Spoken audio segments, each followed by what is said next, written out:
Hello, and welcome to the Pulse Autism Podcast. My name is Lucas, alongside my fellow co hosts Kayla and Aaron. We're very excited to bring you another interesting topic regarding COVID-19 and basically about the environmental impact on the ocean and transport and all that stuff. So good to have us three back together again. And yeah, let's talk about what we've been doing and what we've been reading up on. So first and foremost, anyone want to start the discussion off? Yeah, I do. I wouldn't mind. So we're gonna talk about the oceans today, COVID's impact on the oceans. My question for you guys is, so I haven't done a ton of research on this, which is why I'm so curious. My question for you guys is, okay, so there's lots of information out there about COVID and how it's affecting transportation, how it's affecting wildlife, how it's affecting um, air quality. And those are all things that I think you guys are going to talk about at some point. But my question for you is, have you noticed anything in your communities or your neighborhoods that you've seen a significant change from COVID? I have seen masks on the ground when they could be disposed of properly. One thing I would suggest that when people do is to cut the strings around the ears so that way animals and sea life don't end up getting caught in them. I could follow up Aaron's question answer as well because I have seen plenty of masks just completely discarded on the sidewalks, which is really not where they're supposed to be. You know, if at least you could benefit or not, just recycle it. I mean, even though isn't it like some sort of like paper stuff in that kind of nature? I mean, if it's like based on paper kind of fabric, I mean, it could be recyclable. But and again, cut the strings off and just recycle it. It's basically paper. It could be just reused, recycled. You know, it's not rocket science. Um, And oh, sorry. the material, I'm not really sure if it can be recycled or not. That could be something that could be looked into later. Yeah, totally, But in terms of their material, um, it would make sense that they probably would be disposed of in the trash, totally.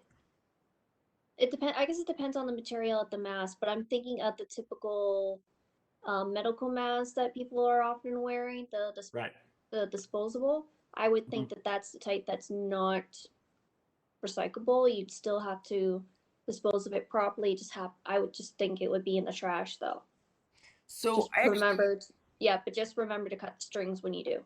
So I did read a little bit about masks and recycling, and um, they are considered non-recyclable, but they are also made of plastic. So companies are trying to find a way. So disposable face masks are made from something called polypropylene fabric, which is plastic. Oh, I've heard of Um, that. so according to Waste-Free Oceans, it can take about 450 years to decompose in nature. So they are Wow. working on trying to get something better, but for right now, those are garbage, unfortunately. Yeah, unfortunately, that was actually part of the research that I did for an earlier topic in terms of for with the environment and such, is that some things that we could think are recyclable that were made from recyclable products, but not necessarily can be recycled again, like hard plastics. You know, So, oh, sorry. I also want to bring up the fact that there's also those cloth masks as well. I know they aren't as effective. I know some people say like they might not be as super effective. But they're still you can still wash them. So that's also pretty important because they are reusable. That's important because you have to think of that like for me, I use a fabric scarf, like a scarf kind of thing, so you can roll it up, roll it down on a regular basis because it's easier for me to use instead of having to take it off, take it on kind of thing. So I mean, it's you have the old fashioned fabric versus the plastic material. What are you gonna choose? You know, it's a best it's you gotta choose one or the other. I guess hard to know. and adding in with the reusable masks too, there are some when people make them, they actually provide an option to add in a filter as well. Some cloth masks don't have that, but some have that as an option. Especially if you go on to like Etsy or Amazon or something.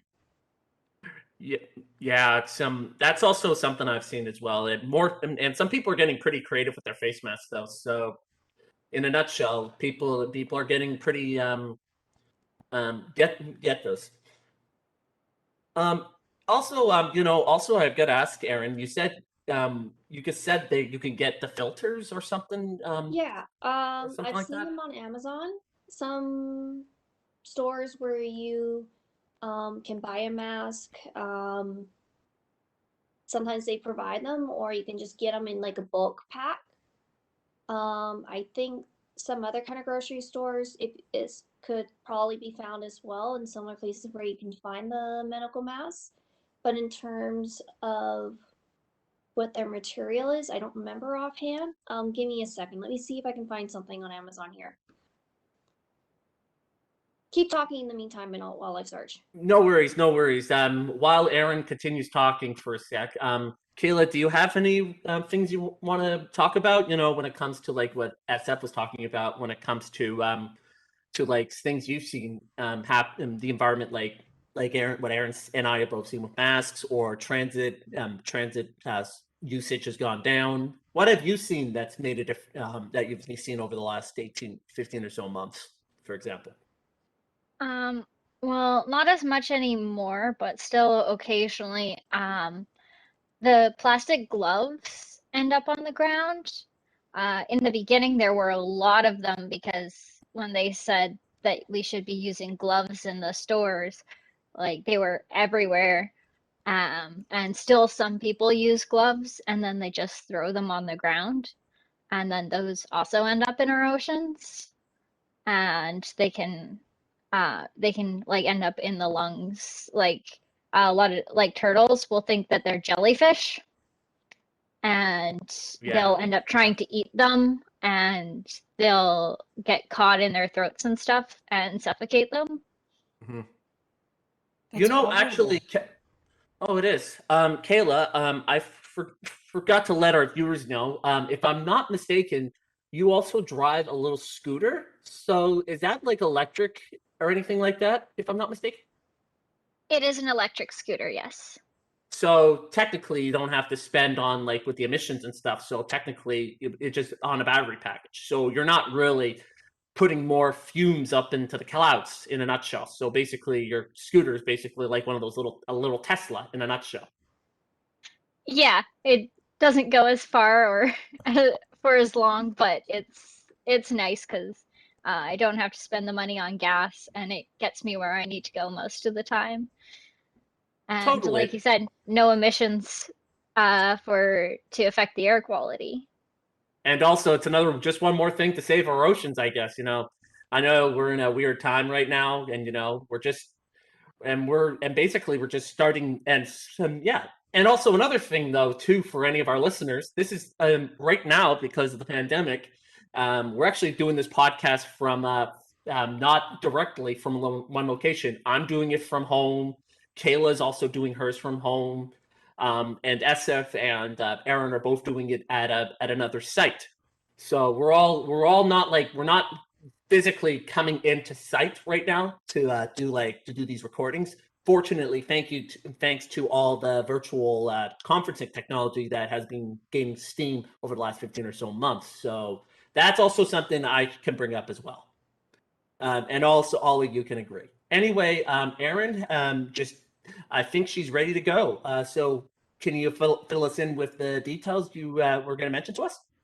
Yeah, well, it's not details per se, but I was the question came up earlier about in terms of the material Right. of the filters and face masks.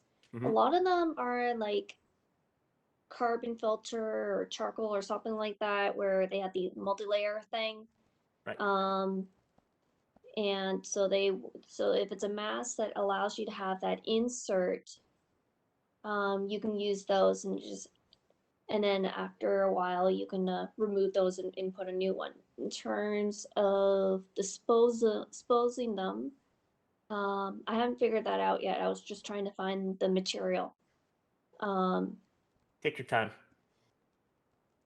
But I would think something like that you may not necessarily be able to recycle.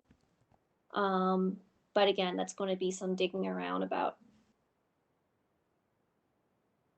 Well, I guess nothing is 100%, unfortunately, which is kind of a shame. You know, when you No, can. unfortunately, that's how it is right now. Hmm. Um, But hey, like if the most just you can do. because it's made out of recycled material, not doesn't necessarily mean that it's something that can be recycled now. That's the thing about with hard plastics. Just because it's made out of recycled material doesn't mean that it itself can be recycled, but you just have to know how to dispose of it properly. Even if it is that something does go in the trash, if it is something that can be recycled in another way, good thing, it's something to consider. But if it's something Totally. that can't be, unfortunately, yeah, it would have to go in the trash. Which is again unfortunate. Hopefully, I know there's some things that can be compostable, could be put in the compost, but again, it's hard. Everything right now is all up in the air. You know, the material we don't know where it goes, what it does. It's very difficult at times, unfortunately. I think we know, it's just that we're not getting the right messaging. We're getting like different messaging, so we know what we've been told, right? And it's not all consistent. That is true. That Yeah, is true. you bring up a really And good point there. it's another thing too in terms of how you where you live too. Like here in British Columbia, we have I would say it's a pretty good recycle program. Whereas in like places like Japan, they have like burnable trash. You can sort by like trash that you can burn and trash that you can't, in terms of other things that they can recycle properly. And then, whereas in various places in the States, they may not necessarily have a place where you can recycle paper and bottles. Those would be thrown away in the trash. Also, Aaron, it also might just be messaging too, because there's some places that the messaging might seem a little off or confusing for some folks because they think, because again, it's all depending on the municipalities how they go about dealing with recycling and stuff. And like I was hearing in London, apparently, even in the same city, there's different parts of the city. They have totally, completely different systems on how recycling and composting and stuff is, because it's Yeah. based on the little parts of the city. Basically, it's Well, all that it's government over there. I don't understand it personally, but yeah. yeah, well, also, like, I just recently moved from Surrey to Delta, and there's a lot more things that I'm allowed to recycle in in my different recycle bins here in Delta than what I was allowed to put in my recycle bin in Surrey. So, I found that really interesting when I moved, that I was able to recycle a lot more. Again, it all depends. I guess it does depend on the municipality. I guess that's what it is, unfortunately. Um, if I can just bring us to oceans, back to Sure. oceans for a sec. So I'm reading a bunch of things. I've been reading some information that Kayla has sent that's just been vast and detailed and extremely informative and somewhat entertaining, I have to say. Um, Simply in that this first point I'm really excited about because it's a positive about COVID. So the impacts of COVID on the health of oceans has been positive. Kayla, do you want to touch on that? Yeah, something that they were noticing like near the beginning of COVID was when all of the shipping slowed down and there wasn't as much boat traffic on the oceans, a lot of animals started spreading out and coming into areas where they wouldn't see them before, just because they could now communicate with each other in those areas, and and it made it safer for them to be there without the boats. like the dolphins that came back into the Venice canals, and they were starting to see, I think it was they were starting to see whales in the New York harbor, and a lot of different animals that they wouldn't normally see in those areas just because they had been driven out by boat traffic. Um, Yeah, and yeah, and it was, and with all the boats, it was also, there was a lot more emissions into the ocean that were starting to clear up, so they had an easier time moving around there. And yeah, it was really cool to read that. You know, yeah, actually, I've actually known about New York. It's that whole harbor area is just before COVID. That place can get pretty polluted at times because again, it's a major metropolitan city. So obviously, there's the sewers things are going to happen. You know, but yeah. yeah, that's pretty wild. I remember hearing about the dolphins in Venice on the news some time back. It's the same thing too with the canals, how the water was getting very clear, like you can actually see into the water. I thought that was really interesting. And beautiful. Absolutely. Mm-hmm. Yeah. Uh, Um, I have another question for you, Kayla. Sorry, I keep putting you on the spot, but you seem to be our in-house expert today. So, I want to talk about slowdowns in coastal construction and other developments. Uh, this is obviously a positive thing. Could you maybe give us a little bit of some background about that? yeah, well, um, the slowdowns in the coastal construction also really helped with bringing the animals back, because all of the noise from the construction would reverberate into the water, and it made it really hard for them to communicate with each other, not just because of the boats, but also because of the construction. And also, like, things from the construction would make their way down into the water, and so when all that slowed down, that also helped the water to clear up. Mm-hmm. And they think that with that slowing down, it really benefited the animals, the ocean animals, like it reduced their stress, Mm-hmm. and um, and helped them live better lives, just because they weren't so stressed with all the noise that they were trying to communicate around. Yeah, that makes sense. Okay, thank you. Thank you. I'm totally asking the most boring questions, but thank you for responding because I think there are other nerds out there like us that kind of want to know this stuff. Um, so I just if there's been an increase in animals coming back to life, water clarity and quality, um, that also on the flip side was had a negative aspect to it in that shipping and the supply chains were interrupted. And then mid COVID, to further that, Lucas has got some cool info on how things were made even worse. Yes, SF, absolutely. So earlier this year, earlier in 2021, as of this recording, there was actually a ship that ran aground in the Suez Canal, easily one of the biggest shipping routes in the world. So, as for like a total of 6 days, this was back in March. We're now recording this in early September. Um, Basically what happened was the ship had a little bit of an issue and ended up wedged across the waterway, basically blocking off any traffic coming in or out of the canal, basically completely disrupting the supply chain in a nutshell, because the basically the canal as it is, it's basically, if not one of the most important shipping routes. So, for example, my dad, who's in, again, I'm bringing up family stuff here. This impacted a lot of people, including my dad, because for him, he does a lot of wholesaling in the garment business. And of course, the manufacturers have to ship from, let's say, from Asia, who have already been hit terribly by COVID. Yeah. So it completely caused a massive, massive bottleneck, and basically it stopped the whole flow for like it's might still impact the supply chain to this day, even with COVID going around.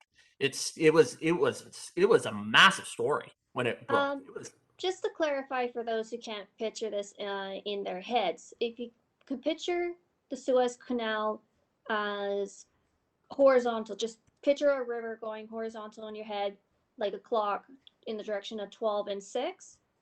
It was called the Ever Given, right? yeah, it was called the Ever Given. That's correct. So imagine this ship in a vertical position, basically crossing the entirety of the canal in the direction of 9 and 3. Basically, it blocked the entire canal, and it took days for it to get unblocked so they can maneuver it so ships can pass through on both ways. I believe you can actually would have been able to see the blockage using like Google Maps or some other satellite imagery if anyone's interested in looking this up. You could actually Google it. It was very infamous when this thing happened. It was a massive story. It was talked about for days, and a lot of the ship. There's a lot of people who are also who love to read about like ship and those ship trackers. They were like love reading this kind of stuff. It was just like it was bizarre, and it was basically stuck there for 6 days and 7 hours officially. It was just completely sideways, just stuck. It basically blocked traffic in both directions. It wasn't like where it was just stuck and the ships had to maneuver around it. It was just blocked in both directions, and until the ship, they were able to maneuver it enough that it could move and put itself in a good position. Because this ship was basically long enough, as wide enough as the canal in its length, or something like that. Actually, that was a massive size ship. I recall the length of the ship is comparable to the height of the Empire State Building in New York. I recall once, so it's not. It is definitely not small by any means. If it's that tall, if it were like a building, that's devastating for the supply chain, and especially because that also would mean that ships would have to go around the canal, adding extra hours onto their voyages and driving up the cost of supplies, which you do not want to have, especially in the middle of a pandemic. Yikes. I think the captain was distracted by his phone. He's texting and shipping. I apparently they're still investigating what happened, but apparently what I was reading when this whole thing broke a couple months, like at the time, apparently there's some issues with like weather. Apparently it was like a massive sandstorm. But again, they're still looking into this. We don't know 100% what happened, but even to this day, we still don't know what the heck happened. And they're definitely looking into this, and also follow up on this. To finish off this topic, the Egyptian government will be moving to extend and widen the narrow parts of the canal, so this kind of thing does not happen again. Because this is definitely something that they do not want to have to deal with down the road. All right, so thank you everyone for being a part of this podcast. Thank you to our listeners, and we look forward to seeing you next time, listening to Here on the Pulse. Till next time, have a good one.